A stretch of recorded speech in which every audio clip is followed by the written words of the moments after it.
Avant-guerre, Nikola Tesla avait mis au point un véhicule électrique qui se déplaçait en utilisant l'énergie libre. En 1943, on l'a retrouvé mort dans sa chambre d'hôtel de New York. Toutes ses recherches furent confisquées par le FBI. En 1948, grâce à la théorie quantique des champs et en totale violation des lois de la thermodynamique, le physicien Hendrik Casimir prédit l'existence d'un réservoir infini d'énergie dans le vide. En 1997, Spartney puis Lamoureux réalisent l'expérimentation qui valide scientifiquement l'effet Casimir. Travaillant sur un procédé de chauffage, un chercheur ardéchois autodidacte, Jean-Christophe Dumas, a exploré cet effet en relation avec la résonance de l'eau. Il découvre un procédé générateur spontané de vapeur aux caractéristiques singulières.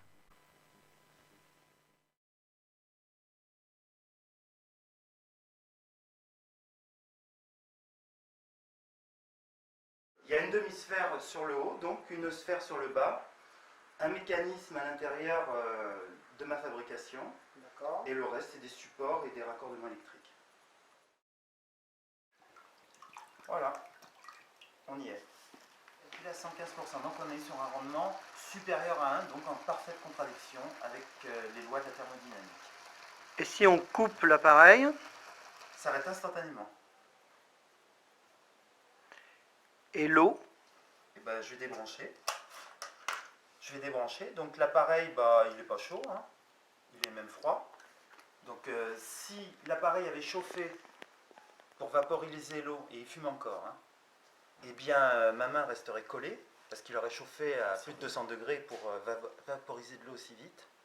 Et là, on peut aisément plonger sa main dans l'eau, elle est toujours froide. Donc on n'a dégagé aucune chaleur, on a vaporisé de l'eau instantanément. L'effet Dumas est expertisé à Nice par un laboratoire indépendant le 14 septembre 2013. Les conclusions du rapport sont édifiantes.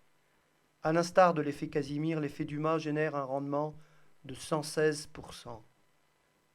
Pour la première fois, un procédé simple, facile à concevoir et très peu coûteux permet à tous un accès à l'énergie libre. Maintenant, je mets au défi n'importe quel physicien de démontrer le contraire. Bon alors, ton résonateur réacteur à fusion froide, là, moi j'y connais rien, je suis pas un technicien. Tu peux m'apprendre à en faire un? Aucun problème, Pierre. Si tu veux, on s'y colle tout de suite. Ça va être long? Oh, t'as 10 minutes à m'accorder? 10 minutes. Et 10 euros, tu m'as dit. Oui, 10 euros pour le matériel de base. 10 euros, 10 minutes, on y va. Alors Jean-Christophe, explique-nous comment on fabrique cet appareil. Eh bien, Pierre-Antoine, c'est très simple. On se procure tout d'abord une sphère métallique. Alors, ça peut être une boule de pétanque creuse de fabrication chinoise, ou alors, ça peut être un jouet pour enfants, voilà, ou une boule de Noël. Du moment qu'elle est en fer blanc métallique et que le métal est conducteur, ça marche. Et toi, tu as utilisé? Oh bah écoute, c'est des sphères en métal que j'ai récupérées dans des accessoires de glacier. D'accord. Voilà. Donc j'en ai soudé deux ensemble, et j'en ai pris une troisième donc pour faire la coupelle supérieure, que j'ai percée avec des trous.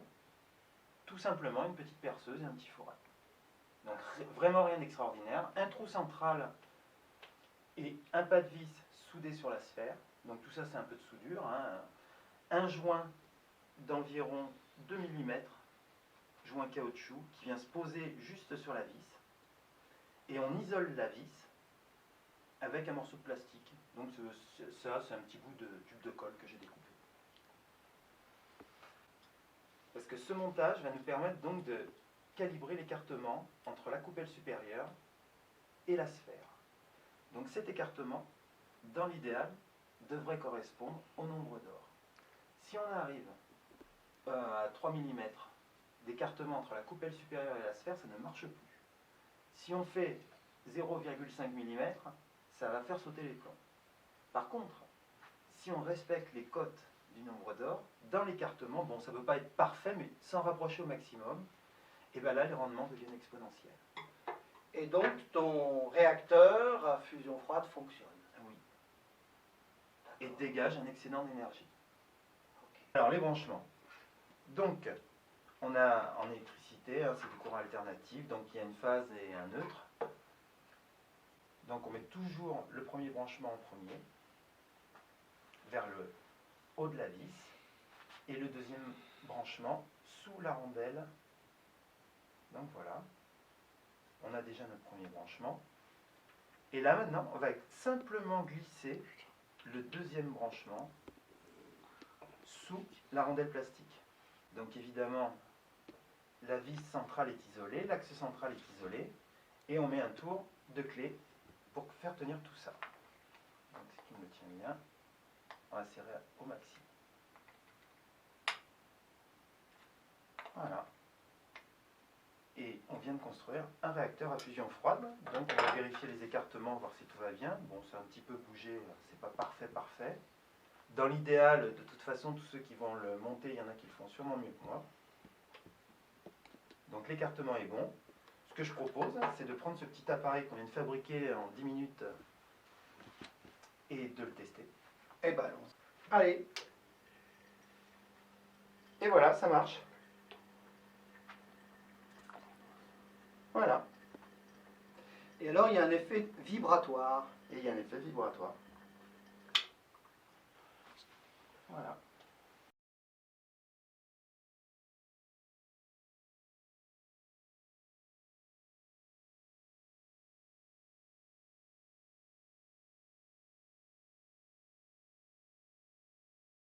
Alors, pourquoi cette conférence de presse le 7 avril, en présence de personnalités, de journalistes, d'écologistes, de savants?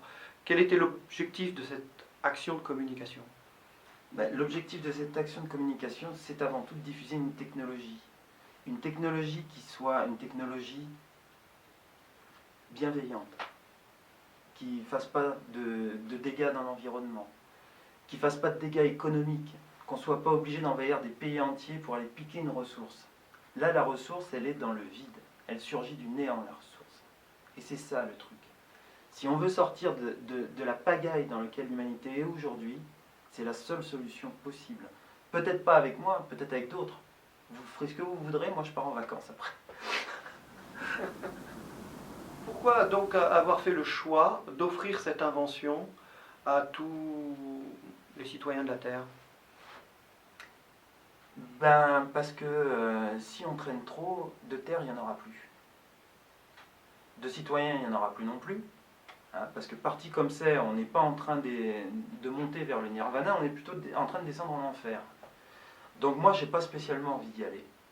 Ni moi, ni mes enfants, ni les gens que j'aime, ni l'humanité que finalement j'aime. Mais alors, il y a du boulot. Ne crains-tu pas que cette invention fasse de l'ombre à certaines puissances énergétiques qui pourraient prendre en grippe ce procédé?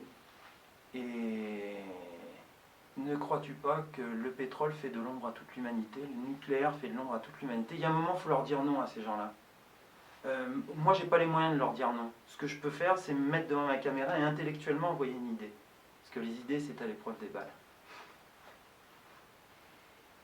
Ne crains-tu pas pour ta vie avec cette invention?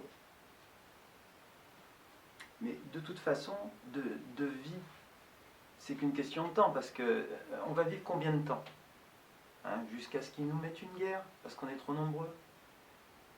Donc ma vie, c'est qu'un compte à rebours vers l'inéluctable de toute façon. Donc je me fous éperdument, hein, de ce qu'ils peuvent me faire, éperdument. Il y a deux choses qui ne pourront pas me faire, c'est m'acheter et me faire peur. Merci Jean-Christophe.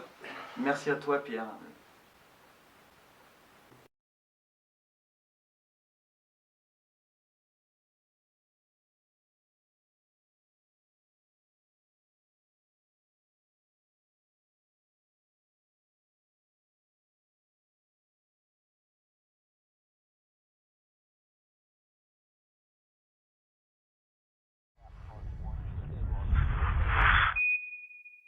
Beautiful, don't you think? What? The sunrise.